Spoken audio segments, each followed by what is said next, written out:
Bonjour à toi, j'espère que tu vas bien. Je me présente, je m'appelle Julie Vaudreuil, c'est moi l'auteure et l'illustratrice de la collection Spiritualité Jeunesse dont j'aimerais te parler aujourd'hui. Alors, le but de cette capsule vidéo est de vous faire connaître la collection, mais avant tout, son premier tome, hein, l'origine de la collection Spiritualité Jeunesse. Donc, Olivier et la naissance d'une âme. Donc, sache que dans cette belle aventure, j'ai eu l'inspiration il y a de ça quelques années. En fait, je cherchais à transmettre des outils d'accompagnement pour les parents éveillés ou en processus d'éveil qui cherchaient des outils de référence pour les accompagner dans leur mode de vie et aussi de les accompagner dans leur rôle de parents. Hein, pour pouvoir transmettre cette nouvelle forme de pensée, hein, qui aujourd'hui fait partie vraiment de notre quotidien. Hein. J'ai toujours dit, pour moi, la médiumnité, c'est vraiment un mode de vie et c'est vraiment un plaisir pour moi de transmettre ces enseignements-là, non seulement à travers les livres, mais à travers les différents programmes aussi que Babaji Éditeur offre pour les parents. Alors, laisse-moi te parler. Donc, Olivier, la naissance d'une âme. Ici, on comprend que c'est une âme qui est en processus d'incarnation. Donc, comment ça se passe lorsque l'âme vient et choisit hein, sa nouvelle incarnation, donc son plan terrestre? Et en fait, les livres de la collection sont tous montés de la même façon. Donc, pour moi, c'était important d'offrir un produit de qualité, mais aussi, comme je disais tout à l'heure, un produit de référence pour vraiment alimenter au niveau du vocabulaire. Je suis vraiment d'avis que lorsqu'on utilise les vrais termes, en fait, nous, comme les enfants, on va continuer hein, de grandir avec ces termes-là. Et l'objectif, c'est de démystifier ça. Donc, lorsque je parle de clairvoyance, donc je le nomme parce que c'est un canal intuitif hein, qu'on voit tout au long de la collection. Et à travers le premier tome, donc comme j'expliquais, c'est une âme qui est en processus donc d'incarnation. Donc, c'est quoi sa source?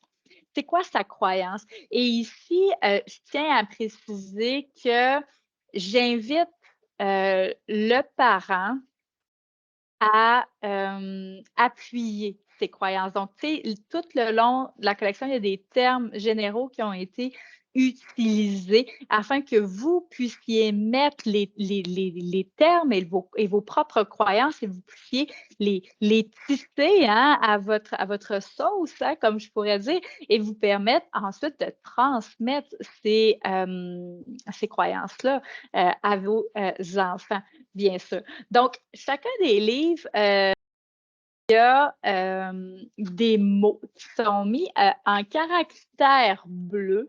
En fait, c'est qu'elles font l'objet d'un lexique parental qu'on retrouve à toute fin. Je ne sais pas si vous pouvez voir. Ici, on voit le bleu. Là. Bien, ici, c'est le lexique parental qui est justement pour vous accompagner dans votre lecture et ça peut faire l'objet de très belles discussions hein, le soir après l'école, hein, de pouvoir parler hein, de certaines choses ou expériences hein, qui nous est arrivées durant la journée.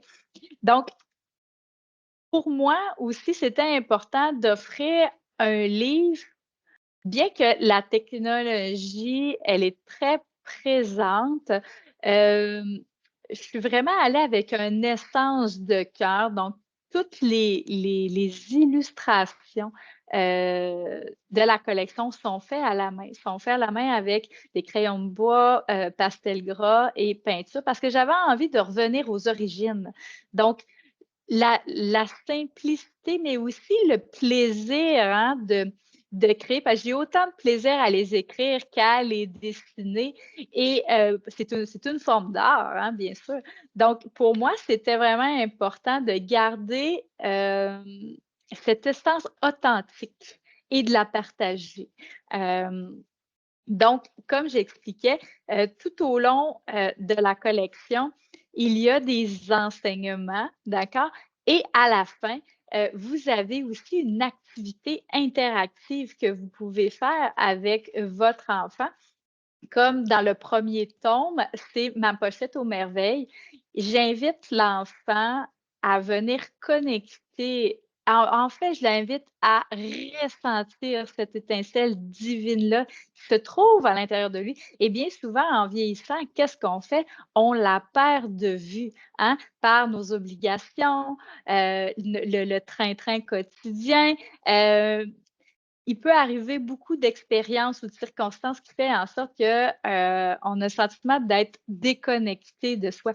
Et justement ici, c'est que je veux l'amener à ce que, peu importe ce qui arrive, dans la vie, c'est que cette étincelle-là, elle est là et elle demeure. Alors juste de la palper, d'y toucher et de savoir qu'elle est là et qu'on peut lui faire confiance, en fait, c'est un des outils les plus puissants que vous pouvez non seulement transmettre, à vos enfants, mais aussi qui peuvent favoriser votre développement, personnel et votre croissance spirituelle aussi. Donc ça fait partie, hein, d'un tout. Donc à la fois l'esprit, l'âme et le corps qui, eux, fusionnent dans leur, accomplissement et dans leur incarnation.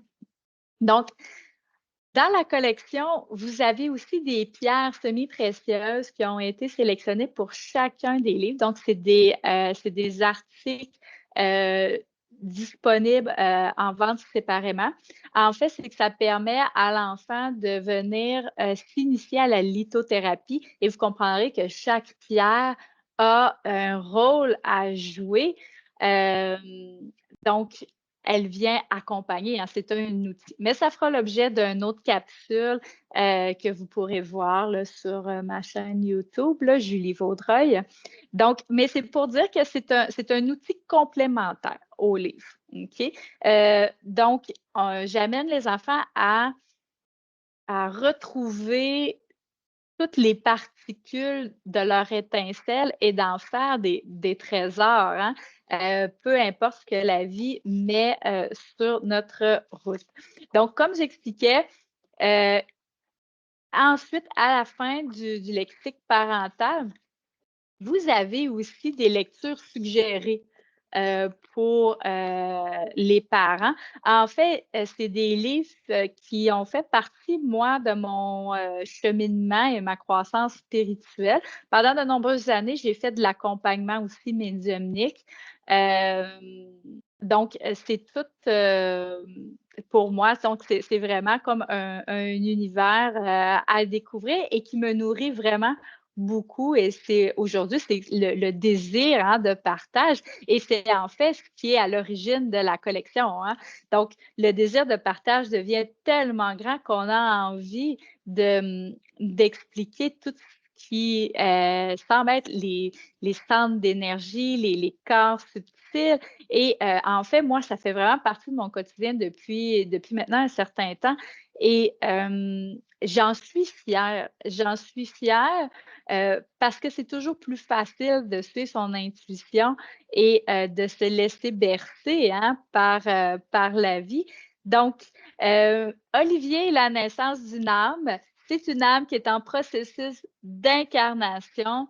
Donc, par quel chemin, hein, elle choisit de vivre pour se brancher, hein, à l'énergie de la Terre et de sa source de lumière et de faire un avec l'univers. Donc, elle vient apporter une série, hein, d'héritages profonds. Et j'ai vraiment la conviction aussi, c'est que c'est des livres qui vont être dans vos bibliothèques et en temps opportun, et vous allez les ressortir parce qu'ils ont tellement une richesse en enseignement que vous allez pouvoir les intégrer au quotidien ou lorsqu'il nous arrive certaines expériences, comme que je parle dans le tome 3. Donc, ça devient vraiment des outils pour vous accompagner. Alors, au plaisir de vous lire en commentaire, n'hésitez pas. Vous pouvez aussi nous écrire à info@babagie-éditeur.com. Je vous invite à aimer la page Facebook ou l'Instagram de Babagie Éditeur et au plaisir de connecter avec vous. À bientôt.